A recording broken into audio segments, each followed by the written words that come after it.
So what you see in this case is that even though they want us to get the arc length, and we sought to say that for arc length, we were using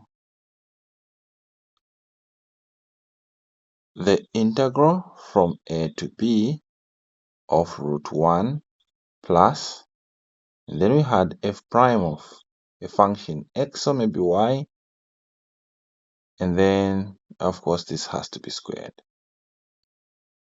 Now what you have to understand here is that if what you're given is not a rectangular function, as in a function f of x, or it's not even a function f of y, but instead it's the function that you're given is in polar form. So in an event that the curve is given in polar form, and as you can see here, this expression is in polar form, because when you cross multiply there, it reduces to r is equals to, so this root will multiply the 1 there, so r will be equals to root 1 plus sine 2 theta. So clearly we see that in our current case, the function or the curve has been presented in polar form.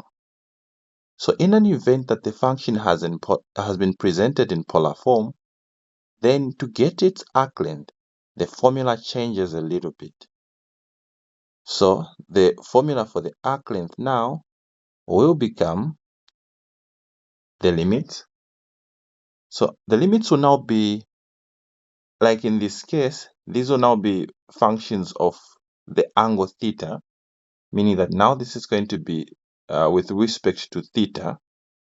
So this is going to be theta is equals to the smallest number, the smallest angle, let's say A, to the maximum angular displacement there, let's say B. Now, the first part the only thing that will change is going to be the first part. This is going to be plus, just like before. Since this is in terms of r, so this is going to be dr d theta,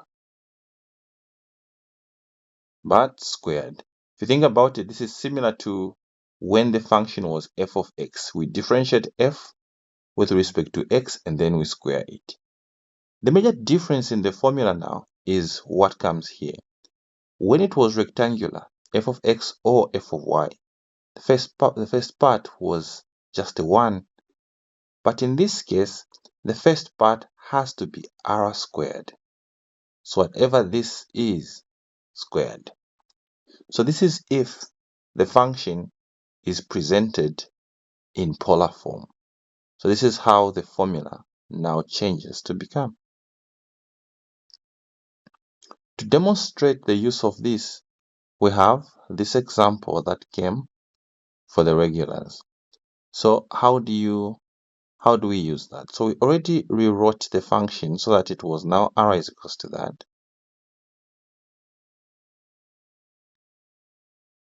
To use our formula,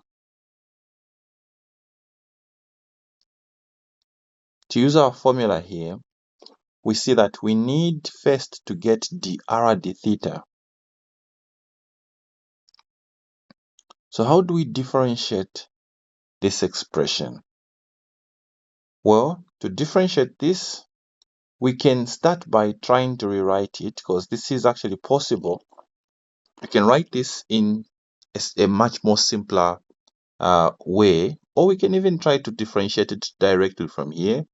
But if we did that, it's going to prove a little bit involving. But you can see that it's possible to rewrite this expression.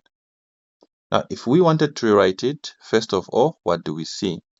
We see that this term here, it's a little bit compound, or we can associate this to an identity, a double angle identity for sine.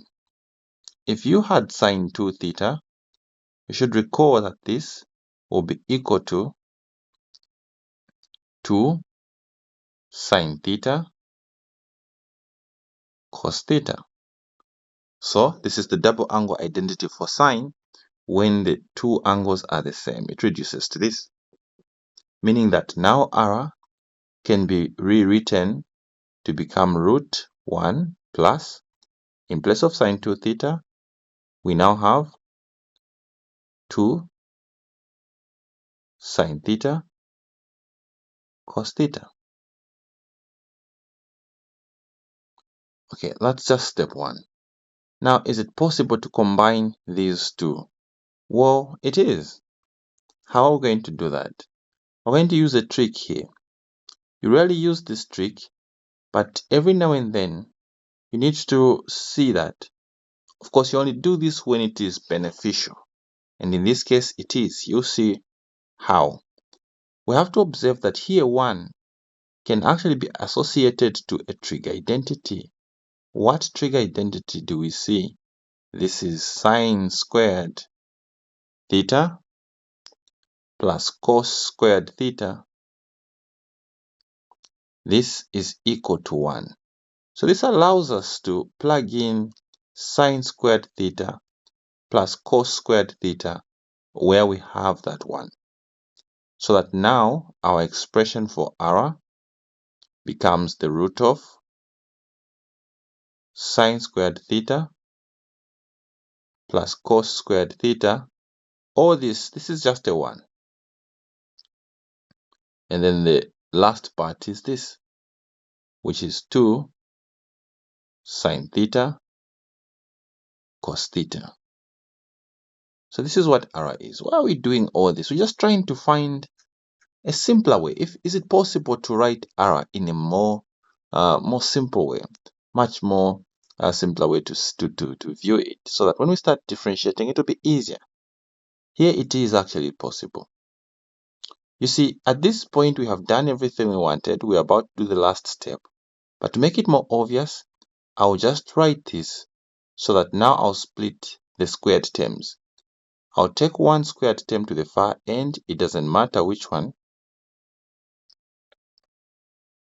and I'll put the 2 sine theta cos theta on the middle, and then the cos squared will go to the far end. Now, what do we see here? It must be visible at this point. This is the reason why we're using those tricks. But what do we see? We see that it is as if you have two terms. One term can be taken to be x, the other term can be taken to be y, just for us to be able to see what is really here. But if you saw sine theta as just x, and if you saw cos theta as just y, here I'm not saying make the substitution, I'm only using this so that it's easy for us to observe what is about to happen. Notice that just the inside of this root would now be, sine theta would be viewed as x squared, then this would be 2x, and that would be y, and then this would be cos y squared. But what is this? Here you have to see that this is actually a term which is related to x plus y squared. This is what this is. Now, how do you see this? Well, you can actually even try it. If you had x plus y, basically any two terms different, x and y, but then raised to the power 2. You know, to say if you try to expand this, you'd have to do this, then plus y multiplying the same thing. So from here, you'd get the first term squared, and then now you would have xy plus, now it's here where you're multiplying, y multiplies x, you get xy, and now y multiplies y, you get y squared. You see that clearly you get the first term squared, then 2, and the cross product of the two terms, and then plus the last term squared. So this is what we're seeing. The only difference is that for us, the first term squared is sine squared, the last term squared is cos squared, and then the cross product of the two terms. So it's like this whole root there, it's actually just the same as, we can view it as the root of, the inside there can be seen as if it is sine theta plus cos theta raised to the power 2. You can actually try to say, if you had sine theta plus cos theta raised to the power 2, you can try to expand this, and you will indeed see that it will reduce to this thing under the root. So no need for this part here. I was just making it easy for us to see. But basically, this reduces to this. So from here now, you see that the root will actually get to cancel with the 2 there. So that, yes, as we were saying, it was possible all along to simplify the whole r there, because now we're seeing that r is just actually equals to sine theta plus cos theta. So it has reduced to something simpler. Now, in the same vein, this trick we used here, you have to see that if you had instead, under the root there, if instead you had, do I still have the copied version? Not this. I think even this works. If here, instead you had a minus here, so this is just for practice sake. If you had a minus there instead, let's go red because this is not part of the question.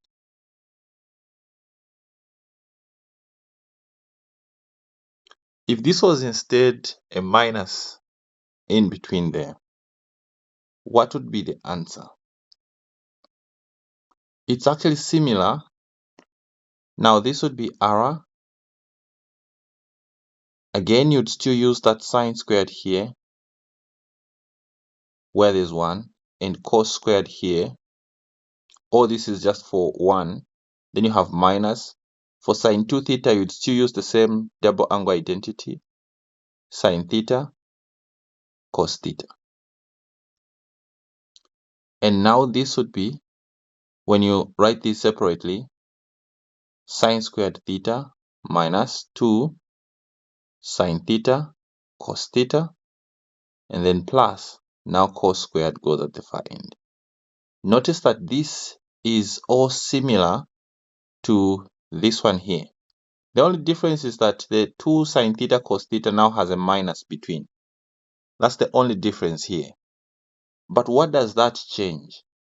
We want to use the same trick here so that we compress it into something simple that has like a power 2, where the power 2 will get to cancel with the square root. But how do we do that? In this case, you have to see that it reduces to sine theta as the first term, cos theta as the last term, squared, but the sign between will now be minus. This is what ensures that when you expand this, the first term will be positive, last term will be positive, but the sign between will be negative. So this is a minus here. You can try to expand this and you will see exactly it will reduce to this. So again, it would cancel here. It would reduce to r is equals to sine theta minus cos theta. So this is how this one would reduce. I thought you would appreciate seeing this one as well. So we can go back to our original question. Okay, so we have just seen that r can be represented as, so that has come out as r is equals to sine theta cos theta. And what we want is to use r in this formula. So since it now looks much more easy to work with, we might as well go ahead and obtain the derivative, since that's what we need to substitute there. So let's get the derivative dr d theta. See that now this is even more straightforward to differentiate. When you differentiate sine theta, we get cos theta. When we differentiate cos theta, we get negative sine theta. So we now have the derivative. We can make the substitution. To get the arc length, this is what we're using. So the arc length is from where to where. So these are angles for the for theta, the values for theta. In our current question, it's from theta is equals to 0 to theta is equals to pi root 2. So our angles are from theta is equals to 0 to theta is equals to pi root 2. And then this is the root of, it's r squared. What is our r? Again, the simplified version is better here. So r squared will be sine theta plus cos theta. This is all r squared, the first term, plus, now we have the square of the derivative. What was our derivative? Our derivative is cos minus sine. So, and don't forget the derivative also has to be squared. So you have cos theta minus sine theta. This is the derivative, but we need to square it. Then all this d theta. Okay, now this is what we have. We just have to integrate. But for us to perform the integral, we want to simplify what is inside the root. Is it possible for us to actually simplify all that? Well, let's try. So we're going to expand each one of these. When we expand the first one, we saw it earlier. The first term becomes squared. And then plus 2 sine theta cos theta. And then this will be plus the last term squared. I'm going through this a little bit faster because I think we already saw what is happening. This one is the one that we saw earlier. It was this one here. Remember when we had this? That is when we ended up with just sine theta plus cos theta altogether squared. So this is just for this part. Now for this one, the far end, plus the one with the minus there, it's the first term squared. Sorry, Mr. Jeff. So what you have to see here is that if you have root x squared plus root y squared. So here I am representing as this thing as just x, and then this whole thing as just y. So if you have this thing, the root here cannot cancel with these. If you instead had root of x plus y, and then the square outside, now in this case, the root here and the root here can cancel. But this is not the same as this. So this is why, in this case, we cannot cancel the powers, this and this. You can actually test it. If you had 3 squared and let's say 4 squared, you cannot say the root will cancel with the 2 and the 2 here, so that now this is just 3 plus 4, which is 7. It won't give you this. But instead, when you get 3 squared and 4 squared, what you see is that 3 squared is 9, 4 squared is 16, and 9 and 16 is 25, and the root of 25 is going to be 5. Clearly, you can see that the two are not the same. Because of that, here, the powers, the 2 or the squares there will not cancel with the root. That's why we're trying to find a way of combining them into one expression so that hopefully the root will cancel. That would make it easy for us to integrate if it can cancel. Okay, so now here, this whole thing was just for the sine theta and cos theta squared. Now we're trying to get the expansion of the cos theta minus sine theta. So if you expanded, first it's cos theta times itself, giving us cos squared. Next, cos theta multiplying sine theta, it will give us negative sine theta cos theta. But then in the next step, sine theta will be the one multiplying cos theta. So that occurs twice. So it will be minus twice sine theta cos theta. And then in the last part, negative sine theta multiplies itself, so that this becomes positive sine squared theta there. And that's the last term here. So we have d theta. Again, if you're still not sure on this one, it's the one that we used here. Remember when we had the one with a minus here, we said this one compressed would look like this. So once we have presented them in this form, we can now just simplify. We see a few like terms here. Here the target is to compress all this. We can now just simplify all this. First, I have, this is 0 to pi root 2. Now I see sine theta and cos theta. This is 1.